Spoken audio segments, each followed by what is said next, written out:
Саламатсыздарбы? Бүгүн бизде конокто Жаныбек Кулумбетов жашыл экономика жана энергияны үнөмдөө боюнча адис. Туризм жагында кандай болуп атат жашыл экономика?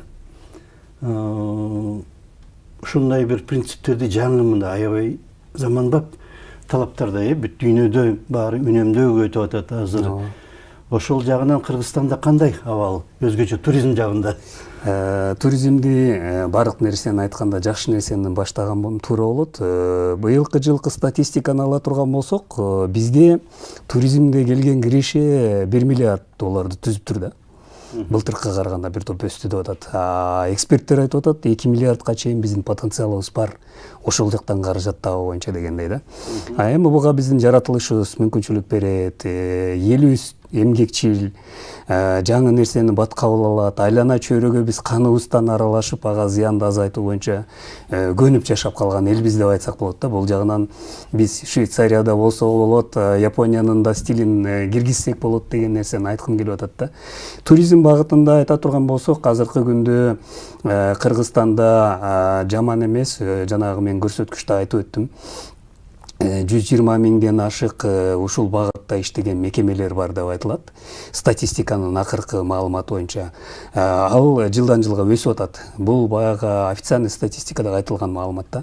Чынына келгенде азыркы күндө кайсы айылга Нарындын четиндеги же тиги Чаткалдын бир четиндеги айылдарга барбасаң, бүт эле туризм менен алектенип коноктосуп узатып атат да.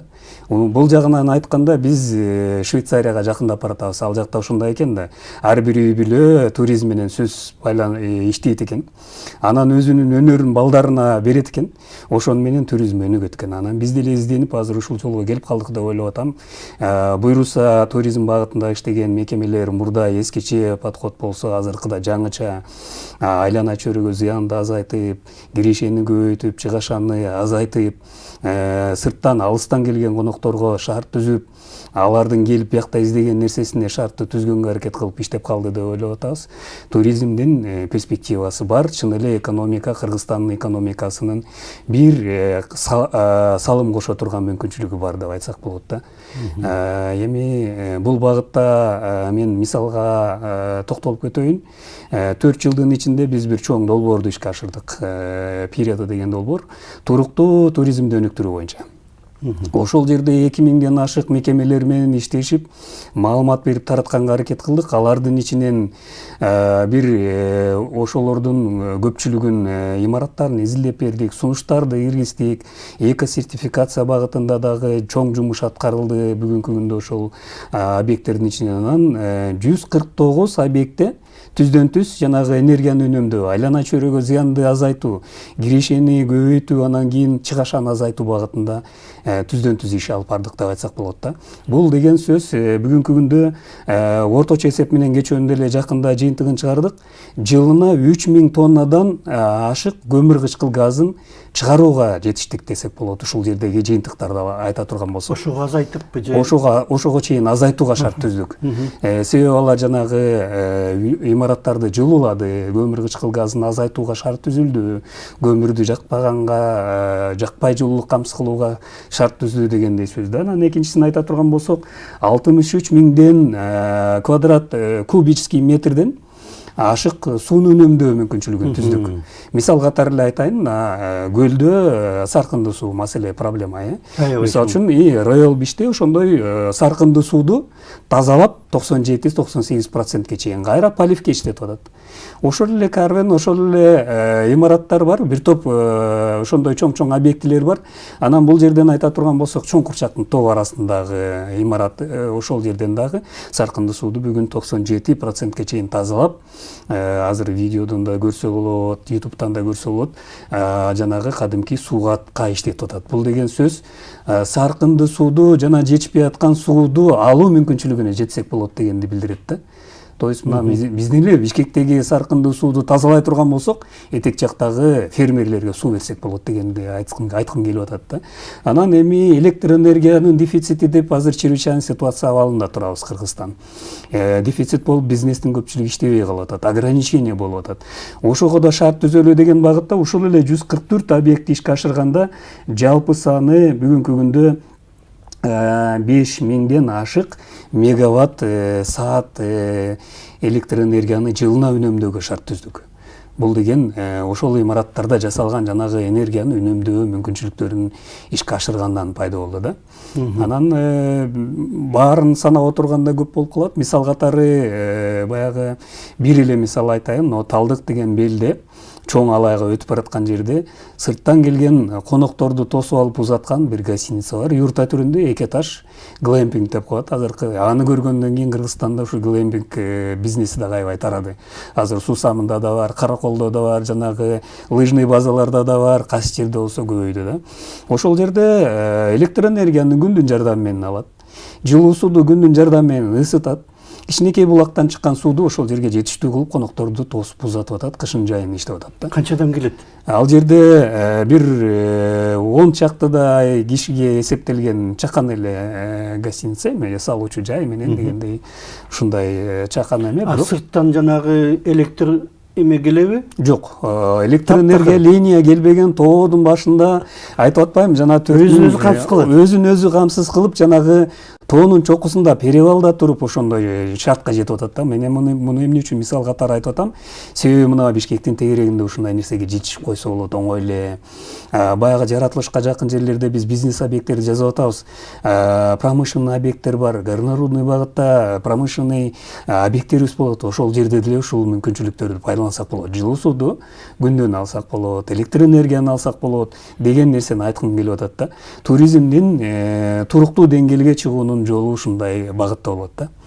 Жылууланган имарат жаратылышта болгон жаңылануучу энергия булагын ала турган болсо, бул эч кандай айлана чөйрөгө зыяны жок, кириши гана алып келген бир багыт болуп бериши мүмкүн да. Анткени абдан тетиги тоонун башында болуп атса, канча эме чыгымдын кереги жок болуп атат. Жанагы эме өткөрүп, блэп өткөрүп, жанагы зым өткөрүп, анан төлөп дегемеге электр энергиясы үчүн өзүн-өзү камсыз кылып атса, бардык ишканалар ошого өтүш керек десе болот го. Жаңылануучу энергия булактары бул биздин келечегибиз. Мисалы үчүн Германияда быйылкы статистика боюнча 50%тен ашык энергияны жаңылануучу энергия булактарынан алып атат. Бизде жаратылышыбыз берген мүмкүнчүлүктү 365 күндөн 300 күнгө чейин жарык тийип берип турат күндүн нуру. Электр энергиясын алсак болот, башка мүмкүнчүлүктөрдү пайдалансак болот, ошол толук пайдаланылбай келатат да. Эгерде муну пайдаланчу болсок, биз бир топ ресурстарды дагы ишке ашыруу мүмкүнчүлүгүнө жетсек болот да. Мисалы үчүн тоо арасында ошол эле туризмге токтоло алайын. Ошонун тегерегинде сөз болгондон кийин тоо арасында азыр жаратылыштын кооз жерине кызыккан сырттан келген коноктор бар. Чет өлкөлөрдөн келип атат. Өзүбүздүн элдер деле көп каттап эс алып калды. Ошол жерлерге электр энергияны алып барып жана лэптен же болбосо линия электропередачадан алып барганга караганда азыр күндүн жардамы менен алган станцияны орнотуп койгон арзаныраак болот. 100 000 деген акча менен ошол жерге эле жанагы станцияны коюп туруп электр энергияны алсак болот деген мүмкүнчүлүк бар да. Ошону пайдалансак, биринчиден ал жерде столбо жанагы жолду оңдоп ал жерге транспорт техника кетирип кереги жок. Экинчиден айлана чөйрөгө зыянды азайтып алабыз да. Бул бир жагы. Экинчиден шамалды пайдалансак болот. Тоо этегинде, тоо арасында шамал жакшы берип турат да мүмкүнчүлүктү. Үчүнчүдөн болсо жанагы биздин кайсы жерге барбайлы баягы бул Борбор Азиядагы суу менен камсыздалган өлкөлөрдүн катарына киребиз, экинчи местада турабыз. Ошол ар кайсы булактарыбыз бар, арыктарыбыз бар, мини гэстерди куруп алып пайдалансак болот. Азыр көптөгөн биз иштеген объекттерде ушул мини гэстерди пайдаланып атат. Ага линия электропередача алып барбай эле ошол гэсти, мини гэсти орнотуп алып ошол жерден алып эле пайдалансак болот. Ошол мүмкүнчүлүктү пайдаланышыбыз керек да. Биз айтып жүрүп атпайбызбы, азыркы күндө 15 миллиард киловатт саатты агып аткан суудан ала турган болсок, климаттын өзгөрүшүнө байланыштуу, суудун азайганына байланыштуу кышында дефицит болуп атат электр энергия. Биздин потенциалы суу эле деңгээлинде жана мини гэстерди кошо турган болсок 142 миллиард болот атпайбы? Анан ошол жана мен айтып аткан мүмкүнчүлүктүн баарын пайдаланган убакта гана биз ошого жетишебиз да. Бул бир жагы. Экинчи жагы болсо, жылууланган толук баягы шарты түзүлгөн ыңгайлашкан имараттарды туризм багытында эс алуучу жай жанагы жерлерде кое турган болсок, анда айлана чөйрөгө зыянды келтирбей биздин жаратылышыбызды келечекке сактап бере алабыз. Анан көмүр кычкыл газын 50-жылдары такыр жок кылабыз деп атпайбызбы? Ошого жетсек болот. Мына илгери ар бир айылда бир суу жанында суу акса тегирмен коюп иштетчү, тегирменчи болуп, ар бир айылда өзүнүкү эч кимден эчтеме сурабай эле ошо унду өздөрү унга айлантчу. Азыр деле ошол сыяктуу мурдагы эски тегирмен турган жерлерге кичинекей жанагыдай чакан гэс куруп, ошол айылга жете тургандай электр энергиясын чыгарса болобу? Болот. Бул сонун мүмкүнчүлүк илгери эле пайдаланып келген. 60-жылдарга чейин биздин Кыргызстанда негизги электр энергияны ошо мини гэстер аркылуу алынган. Алардын орду дагы бар, консервация болгон, кереги жок болуп көпчүлүгү кийин сакталбай калган да. Болбосо 1900-жылы курулган Геспияттагы генератор эмгече иштеп атпайбы? Канча эмеси кубат болот? Тиги мини гэстерде сакталганда балким азыр кайра иштетет белек деген бир ойду айткым келип атат да. Анан бул биринчиден, экинчиден электр энергия жетпей жаткан жерлерде өзгөчө бизнес алдыда жүрөт эмеспи? Өкүлдөрү азыр көп пайдалана баштады. Мисал катары айталы, Чычканда электр энергиясы жете элек жерлерге мини гэсти коюп алып эле өткөндө бир 5 жыл мурун ушул багытта иш алып барган киши катары баягы токтогон жерде чай ичип отуруп бирдеке сурай каласыз да. Анан кожоюндан сурап атпайбы, электр энергияны кайдан аласыңар? Мини гэстен алабыз дейт. Бул мини гэстин энергиясы силерге жетеби десем, ооба дейт, бизге окшогон 10 чакты ушундай столовый бар дейт, баарыбыз ошол жерден алабыз дейт. Ошондой эч кимден сурабайт, сатып албайт, өзүн-өзү камсыздайт. Бул 10 жыл мурун болгон көрүнүш. Азыр эми анын жаңы түрлөрү пайда болду, жаңы мүмкүнчүлүктөр пайда болуп атат. Эми азыр бизге белгилүү болгондой ошол гэстерде мисалы үчүн тегирмен тике курулду. Бул эми биздин генерацияга өзүнүн салымын кошуп атат. Чоң гэстер пайда болду уже десек болот. Мамлекет дагы азыр ошол көңүл буруп атат. Анткени кээ бир жеке ишкерлер мини гэс куруп, чакан гэс куруп, анан чыккан эмеси кымбат болуп чыккан, жана киловатт сааты. Ошон үчүн алардын көзүн карабайлы деп мамлекет өзү кура баштады. Өзү кургандан кийин ал канча жылдан кийин акталат, 10 жылбы, 20 жылбы мамлекет үчүн баары бир да. Ооба, биз эгерде ушул энергиянын пайдалануу деңгээлин өзүбүзгө толук жеткен, анан жанагы перспективный биздин стратегический проекттерибиз бар, КСТС деген сыяктуу, ал жерде бизде ашык болгон энергияны биз сыртка сатабыз деген дагы максаттарыбыз бар болчу. Ал деген баягы юго-восточный өлкөлөргө сата турган болсок, аларга чоң баа менен сатып, алардын баасы менен биз киреше тапсак болот да. Эми ал алдыда турган иш. Эгерде биз энергияны толук камдануу, пайдаланууга жетише турган болсок, ошонун эки багыты бар да. Биринчи, ошол бар энергияны үнөмдүү туура пайдалануу менен биз ошого жетишсек болот. Азыркы чыгып аткан генерацияны деле толук өзүбүзгө жетиштүү деңгээлде пайдалансак болот. Жана биз айтып аткан мүмкүнчүлүктөрдү пайдалануу аркылуу. Экинчиси болсо жанагы жаратылыштын мүмкүнчүлүгүн акырындан пайдаланып, мамлекеттин ресурсун, эл аралык донорлордун ресурсун, бизнестин ресурсун жана жеке тараптардын ресурстарын пайдаланып, акырындан энергияны көбөйтөрсөк болот да. Бул биринчиден независимость, экинчиден энергиянын генерациясы жетиштүү деңгээлде айлана чөйрөгө зыянды келтирбей жетишсек болот. Жанагы талдык дегенди айтып кеттиңер, Глампек, Дагы кайсы жерлерде бар Кыргызстанда ушундай бир экологиялык таза жана автономиялуу иштеген?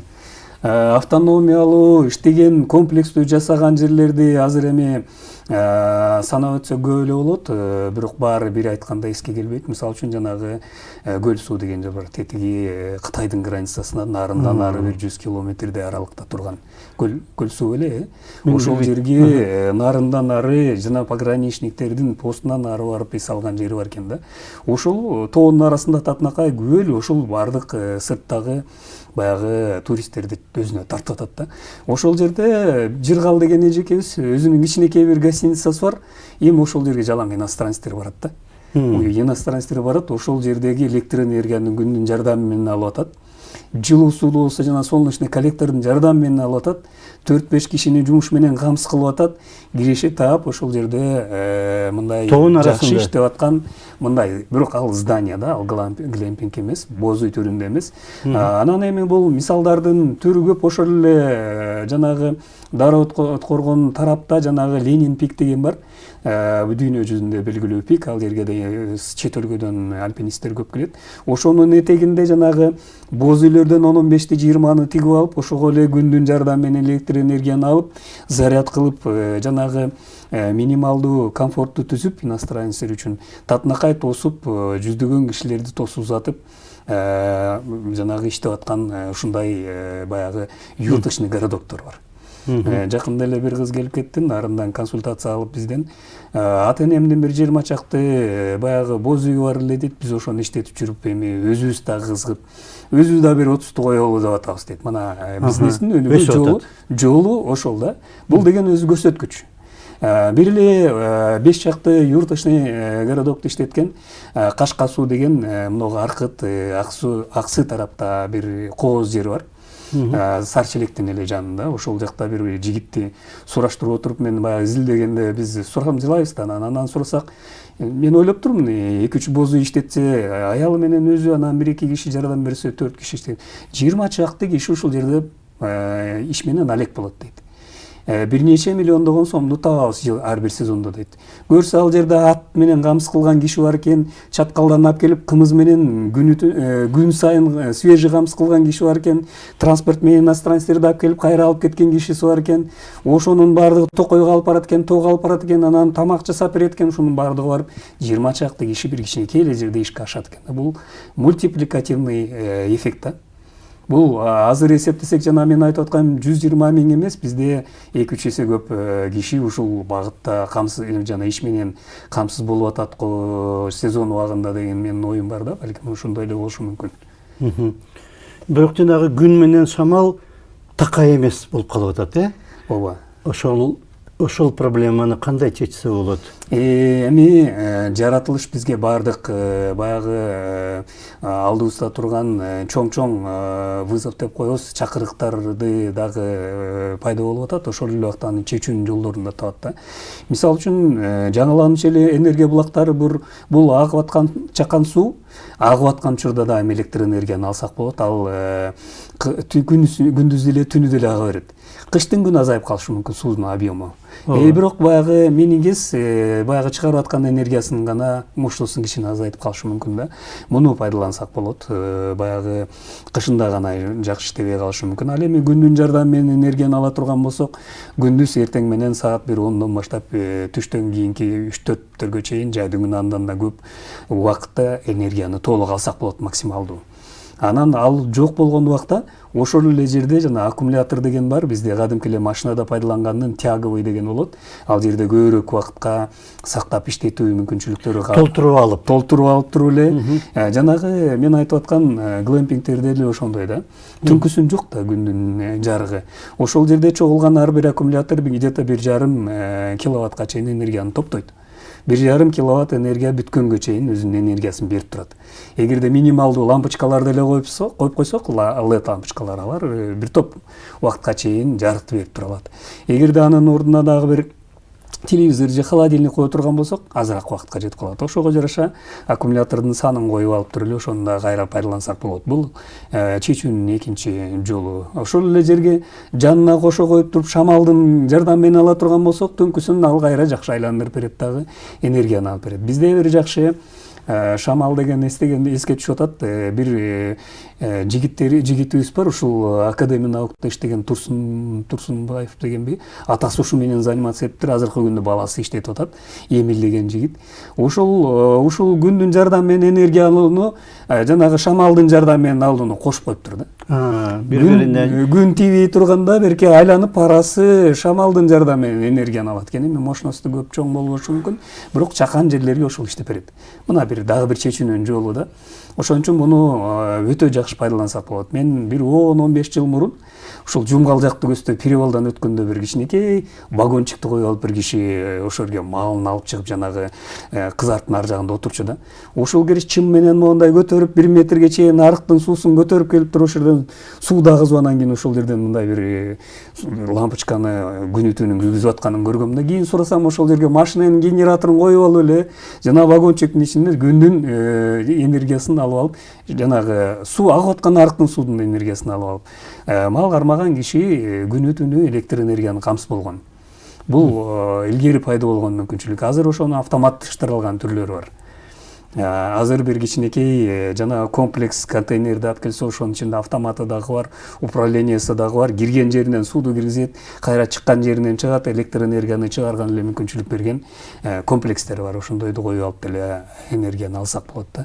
Мына туристтер келгенде Мисал үчүн экологиялык таза жерге барабыз, таза имаратта жашайбыз деген бир мааниге ээ болобу алар келатканда тыш жактан, мисал үчүн Кыргызстанга?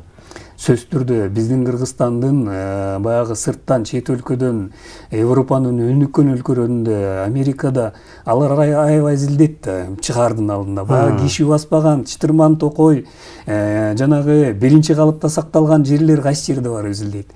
Анан биздин Кыргызстанда андай коо жерлер көп. Биздин бир топ жерлерибиз дагы эле өздөштүрүлбөй, эл жетпей көп пайдаланбай турган жерлер көп. Ошон үчүн алар ошону изилдеп келишет, ошондо кызыгат. Мисалы үчүн алар көлдүн жээгинде көп эс албайт. Тооду көздөй барат, ошол жактан эс алат да. Эми аларга кандай мүмкүнчүлүктө? Алардын көпчүлүгү келген убакта эң эле биринчи жаратылыштын кооздугун көргүзгү келет. Баягы тоонун башына асфальт менен жол чыгарып тепкичтерди коюп койгон жерлер аларга кызык эмес. Аларга өздөрү кыйналып басып чыгып көргөн жер кызыктуураак болот. Адам зыян келтирбеген жерлер деп эсептелет да. Ошондой жерлерге бара турган болсо, сөзсүз түрдө жана биз айткандай глэмпинг болсо, айлана чөйрөгө зыян келтирбей жана саркынды сууду 97%-ке чейин тазалап кайра иштетип аткан жер болсо, таштандылар ал жерде зыян келтирбей алып чыгып кетип аткан болсо, алар сөзсүз түрдө ал жерге биринчи кезекте келет. Ошол кызык. Ошол кызык аларга, ошон үчүн келишет. Эмне үчүн жанагы тоо бийик жерлерге алар барып биринчи кезекте ушакты көргүзгү келет. Себеби андай жерлер калбай баратат да. Азыр эл отурукташып, жайылып, жанагы урбанизация, жана техника өнүгүп отуруп, завод, тиги башка нерселер жылып отуруп, жерлерди азайтып барып, мондай кооз сакталган жерлер аз. Ошон үчүн биздин Кыргызстандын кооз жаратылышы биздин келечегибиз десек болот. Азыр мына кышкы туризмди ала турган болсок, көпчүлүк жерлерде кар азайып баратпайбы? Биздин бийик тоолорубуз, мөңгүлөрүбүз, ал жака биз барып ошол жактан лыжага шарт ачсак болот. Эми азыр акырындан ошол ишке ашып баратат. Эми жаратылышты сактаганды эске алышыбыз керек да. Айлана чөйрөгө зыян келтирүүнү эске алып, ошону биринчи кезекке коюп, анан чыгашаны, кирешени эске алып жасай турган бизнес болсо, анда бир туруктуу бизнестин багыты болот. Сырттан келген конокторду тосуп алууга мүмкүнчүлүк болот. Жылдан жылга алардын саны өсүп атат. Тышылык болсо, эгерде биздин жанагы бизнесмендерге жакшы шартыбыз болсо, бизге окшогон адистер көбүрөөк ушундай маалыматты тарата турган болсо, бул туризм бизде туруктуу өнүгүү деңгээлине жетсе болот да. Жана мен көрсөткүчтөрдү айтып өтпөдүмбү? Мисал үчүн жанагыдай жашыл ыкма менен иштегендер үчүн мүмкүн жанагы жеңилдиктер болуп льготалар болсо, мамлекет тарабынан көбүрөөк ишканалар, туристтик ишканалар ушул жакка өтөт эле, жашыл экономикага. Сөзсүз түрдө сиз аябай жакшы багытты эстетип койдуңуз. Эми биз ушул жакта адистешкен мекеме катары кеңири иш алып барабыз. Ушул эле жана айтып аткан Перета деген долбоорубуздун ичинде эле биз бир нече багыттарды камтыдык да. Стратегический багыт, жанагы рабочий группаларга аралашып, туризмди стратегиясын өнүктүрүү боюнча өзүбүздүн сунуштарыбыз менен аяктан кайрылдык.